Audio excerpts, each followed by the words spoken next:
والصلاة والسلام على سيد الأنبياء والمرسلين وعلى آله وأصحابه أجمعين. أما بعد، قال الله تبارك وتعالى في القرآن المجيد والفرقان الحميد: أعوذ بالله من الشيطان الرجيم، بسم الله الرحمن الرحيم. فاذكروني أذكركم واشكروا لي ولا تكفرون. صدق الله العظيم وصدق رسوله النبي الكريم، ونحن على ذلك من الشاهدين والشاكرين، والحمد لله رب العالمين. اللهم صل على محمد وعلى آل محمد وبارك وسلم. رب اشرح لي صدري ويسر لي أمري واحلل عقدة من لساني يفقهوا قولي. محترم سامعین کرام اور مہمانان اعظام، السلام علیکم ورحمۃ اللہ وبرکاتہ۔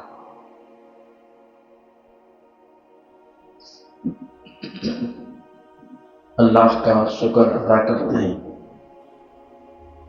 اور حضور صلی اللہ علیہ وسلم پر درود کا نذرانہ پیش کرتے ہیں اور اللہ سے دعا کرتے ہیں کہ اللہ مجھے صحیح بات کہنے کی توفیق دے اور سامعین کو اس پر عمل کی توفیق عطا فرمائے۔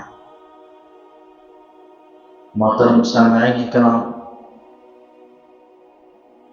اگر ہم ہماری نیتوں کو درست کر کے جمعہ کا بیان سننے آئیں گے تو پھر اللہ آپ کی نیتوں کے حساب سے آپ کو وہ فیض عطا کرے گا۔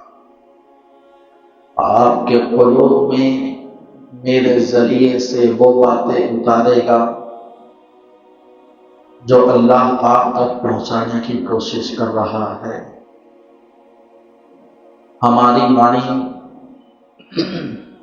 ایک پانی کی ٹانکی کے نل کی سی ہے۔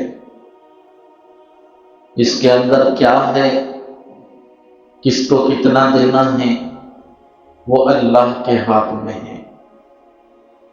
ہمارا کام ہے صرف نل کی طرح، اب جس کو جتنا پانی چاہیے وہ اتنی صاف نیت سے بنے، اللہ اس کو جتنا چاہیے اتنا دے گا۔ اگر ہم اس کو بھی رسم و رواج بنا لیں اور صحیح نیت سے نہ سنیں تو ہم کو کوئی فائدہ نہیں، نہ مجھ کو فائدہ ہوگا نہ آپ کو فائدہ ہوگا۔ اللہ میرے قلوب سے آپ کے قلوب میں ایک وائر کا کنیکشن دے دیتا ہے اور یہ باتیں سیدھا آپ کے دل میں اترتی ہیں۔ مثال کے طور پر آپ دیکھ لیجئے کہ اگر آپ کو کسی فون کی چارجنگ لگانا ہے تو آپ اپنے چارجر کو ڈائریکٹ مین بورڈ پر نہیں لگاتے، یعنی جو میٹر ہوتا ہے وہاں پر نہیں لگاتے، بلکہ وہاں سے کنیکشن کے وائر ہمارے گھر کے اندر لیے جاتے ہیں اور پھر اس کا الگ سے ساکٹ بنایا جاتا ہے، پھر ہم اس میں اپنے فون کی چارجنگ لگاتے ہیں۔ تو یہ اللہ کا تعلق بھی، اللہ کا کنیکشن بھی اسی طرح سے، جو ساکٹ ہے وہ ہم ہیں، اللہ ہمیں صرف ذریعہ بناتا ہے اور اس کے ذریعے سے آپ کو فیض پہنچاتا ہے، آپ کو وہ بات سناتا ہے اور آپ کے اوپر جو اللہ کا انعام ہوتا ہے پھر آپ لوگ اس کو سمجھ سکتے ہیں اور یہاں سے اٹھنے کے بعد اس کو محسوس کر سکتے ہیں۔ تو سب سے پہلی بات، اپنے نیتوں کو درست کرنا ہر کسی کے لیے ضروری ہے، یہاں تک کہ میرے لیے بھی ضروری ہے۔ اگر میں شہرت کے لیے بولوں گا، اگر میں عزت کے لیے بولوں گا، اگر میں واہ واہ کے لیے بولوں گا تو آپ سے زیادہ خسارہ تو میرا ہے، کیونکہ یہ جگہ کسی کی وراثت نہیں، یہ اللہ کے گھر کی جگہ۔ تو اس وجہ سے ہم بھی نیت کو درست کرتے ہیں، آپ بھی نیتوں کو درست کریں گے تو انشاءاللہ ہر کسی کا فائدہ ہوگا۔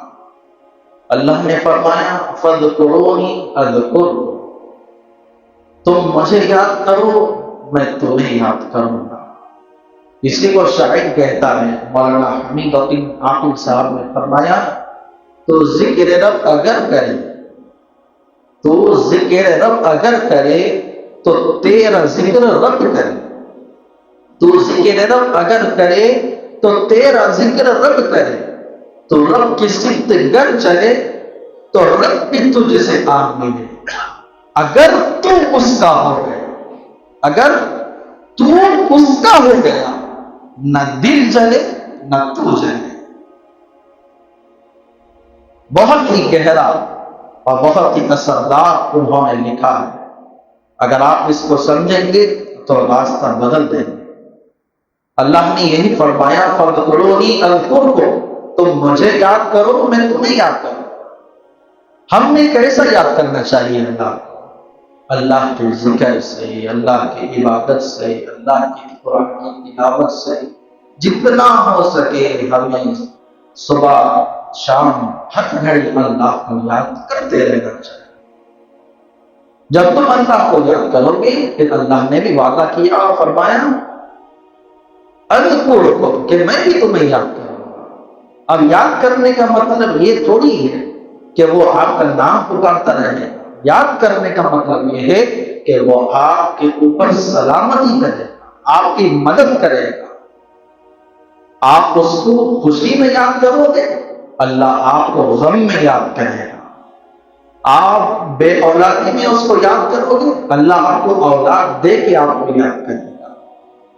آپ پریشان حالی کو سنو، جب آپ کو اس کی ضرورت پڑے گی تو جب اللہ آپ کو یاد کرے، یاد کیا کرے گا؟ وہ آپ کی مدد فرمائے گا، آپ پر سلامتی ملے گا، اپنی مدد شامل حال فرمائے گا۔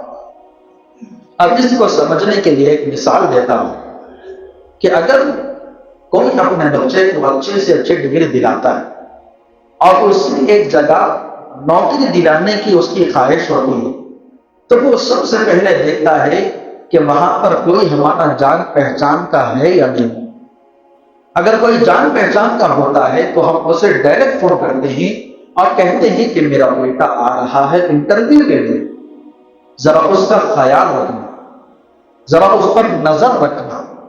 اب یہ جو نظر رکھنا ہے، جو نظر رکھنے کی بات کہی جا رہی ہے، جو خیال رکھنے کی بات کہی جا رہی ہے، یہی اللہ بھی فرما رہا ہے کہ ہم تمہارا ذکر کریں۔ اب فون کر کے جب کہا جاتا ہے تو جب اس کا بچہ انٹرویو کے لیے جاتا ہے تو اس کے انٹرویو کو پاس کر دیا جاتا ہے اور اسے نوکری کے لیے دے دیا جاتا ہے۔ تو اللہ تعالیٰ کا نظام بھی ایسے ہی چلتا ہے۔ اللہ تعالیٰ بھی یہی فرماتا ہے تم مجھے یاد کرو گے تو میں تم کو یاد کروں گا، تم پر سلامتی دے دوں گا، تم پر رحمتیں نازل کروں گا، تم پر برکت نازل کروں گا۔ ہم اللہ کو یاد ہی نہیں کرتے۔ آپ غور کر کے دیکھیے کہ 24 گھنٹے کی جو زندگی ہے، اگر ہم اس میں بیٹھ کر صرف 10 منٹ اکیلے بیٹھ کر اگر ہم اپنے زندگی کے اوقات کا مطالعہ کریں اور دیکھیں کہ ہم صبح اٹھتے کب ہیں، ہم رات میں سوتے کب ہیں، ہم اٹھنے کے بعد کتنا وقت کس کو دیتے ہیں، اگر ہم اس کو غور کریں گے تو آپ کو پتا چل جائے گا کہ آپ اکثر وقت اللہ کو دے رہے ہیں یا دنیا والوں کو دے رہے ہیں۔ اللہ تعالی 70 ماؤں سے زیادہ پیار کرنے والا ہے۔ وہ اللہ آپ سے بے انتہا پیار اور محبت کرتا ہے اور ارشاد فرماتا ہے یا ایھا الانسان، اے انسان، اے میرے بندوں، اور ایک جگہ فرمایا یا عباد، اے میرے بندوں، اے میرے پیارے بندوں۔ پھر اللہ تعالیٰ آگے فرماتا ہے یا ایھا الانسان ما غرک بربک الکریم، کہ ایسی کون سی چیز ہے جس کی خاطر تو نے مجھے چھوڑ دی، ایسی کون سی چیز ہے جس کی خاطر تو نے اپنے اللہ کو چھوڑ دی؟ تو بتائیے آپ اللہ کو کیا جواب دیں؟ کیا کسی میں یہ ہمت ہے کہ ہم اللہ کو یہ کہہ سکیں کہ ہم نوکری کی خاطر اتنے مصروف تھے کہ ہم اللہ کو وقت ہی دے نہیں سکے. ہم دنیا میں اتنے مصروف ہو گئے کہ ہم اللہ کی عبادت بھی نہ کر سکے. بنی اسرائیل کے زمانے میں ایک شخص تھا جس نے اپنے گھر والوں کو چھوڑ کر، اپنے رشتہ داروں کو چھوڑ کر ایک ویرانی میں چلا گیا اور وہاں جا کر عبادت کرتا رہا. اور اس زمانے کے لوگوں کی عمریں بڑی ہوا کرتی تھی اور اللہ کے فضل سے اللہ نے اسے 400 سال کی عبادت کی توفیق. اس نے اکیلے تنہائی میں 400 سال اللہ کی عبادت کی. کتنے سال؟ 400 سال اس نے اللہ کی عبادت کی. اور اس نے اللہ سے دعا کی کہ اللہ اگر مجھے موت آئے تو سجدے کی حالت میں موت آئے. اللہ نے اس کی دعا کو قبول کر لیا اور جب اس کو موت آئی تو اس سجدے کی حالت میں اسے موت آئی. جب وہ یہاں سے رخصت ہو کر اللہ کے پاس چلا تو اللہ نے فرمایا کہ اے فرشتوں اسے میرے فضل سے بخش دو، اسے میرے فضل سے بخش دو. تو اس نے اللہ سے کہا کہ اللہ آپ کے فضل سے نہیں، میرے 400 سال کی عبادت سے مجھے بخش دو. تو اللہ نے فرمایا فرشتوں سے اے فرشتوں اسے اپنے فضل سے بخش دو، میرے فضل سے بخش دو. اس نے پھر وہی بات کہی. پھر تیسری مرتبہ اللہ نے پھر وہی کہا. اس نے پھر پلٹا کر کہا تو اللہ نے فرمایا کہ اے میرے بندے میں نے تجھے جتنی نعمتیں دنیا میں دے رکھی ہیں ان میں سے ایک آنکھ کی دیکھنے کی روشنی کی برابر بھی تیری 4 سال کی عبادت نہیں. تو کس عبادت کی بات کرتا ہے؟ جو بھی ہوتا ہے میرے فضل سے ہوتا ہے. پھر اللہ نے فرمایا لے جاؤ اسے، اب توفیق نہیں، اب میرا فضل نہیں ہوگا. تو اس نے معافی مانگی اور اللہ سے کہا کہ اے اللہ اب میں آپ کے فضل سے معافی چاہتا ہوں. پھر اللہ نے اپنے فضل سے اسے معاف فرمایا. تو محترم سامعین کرام، ہم پہلی بات تو اللہ کو بہت کم وقت دیتے ہیں. اللہ کی عبادت کے لیے بس تھوڑا سا وقت دیتے ہیں. ہمیں نماز پڑھنا بوجھ لگتا ہے، ہمیں قرآن کی تلاوت کرنا بوجھ لگتا ہے. کسی کا جنازہ آتا ہے تو ہم جبھی بھی قرآن نہیں پڑھتے بلکہ باہر سے بچوں کو بلاتے ہیں قرآن کھانے کے. یہ ہمارے گھروں کا حال ہو چکا ہے. تو اللہ ہم کو کیسے یاد کرے گا؟ اللہ ہم پر فضل کیسے کرے گا؟ اللہ ہم پر رحم کیسے کرے گا؟ ہمارے حالات کیسے بدلے گا؟ اللہ تعالیٰ آگے فرماتا ہے فَاذْكُرُونِي أَذْكُرْكُمْ وَاشْكُرُونِي وَلَا تَكْفُرُونِ. اے میرے بندو میری شکر گزاری کرو، وَلَا تَكْفُرُونِ اور میری ناشکری مت کرو. اب آپ لوگ دیکھ لیجئے ہم اپنی زندگی میں کتنی مرتبہ اللہ کی ناشکری کرتے ہیں. اب ہم پر جب کوئی مصیبت آتی ہے تو ہم سمجھتے ہیں کہ اللہ آپ نے ہم پر کیوں ایسا کیا. لیکن یاد رکھیے اللہ جس سے پیار کرتا ہے، اللہ جس سے محبت کرتا ہے اسے طرح طرح کی آزمائشوں میں مبتلا کرتا ہے. اگر اللہ کو آزمانا نہ ہوتا تو اللہ جس سے محبت کرتا، دو جہاں کا سردار سرور کائنات محمد رسول اللہ صلی اللہ علیہ وسلم کو اتنا نہ آزماتا. ہر کسی کو اللہ آزمائے گا لیکن ہم اللہ کی ناشکری کر دیتے ہیں، اللہ سے شکوے کرتے ہیں، اللہ کی شکایتیں کرتے ہیں. اللہ کو یہ ادا پسند نہیں آتی جس کی وجہ سے ہمارا کنیکشن ٹوٹ جاتا ہے. پھر اللہ بھی ہمیں دنیا کے حوالے کر دیتا اور کہہ دیتا ہے جو کرنا ہے کر لے، میں نے تجھے دنیا کے حوالے کر دیا ہے. اب آدمی صبح سے لے کے شام تک دنیا کے پیچھے محنت کرتا ہے.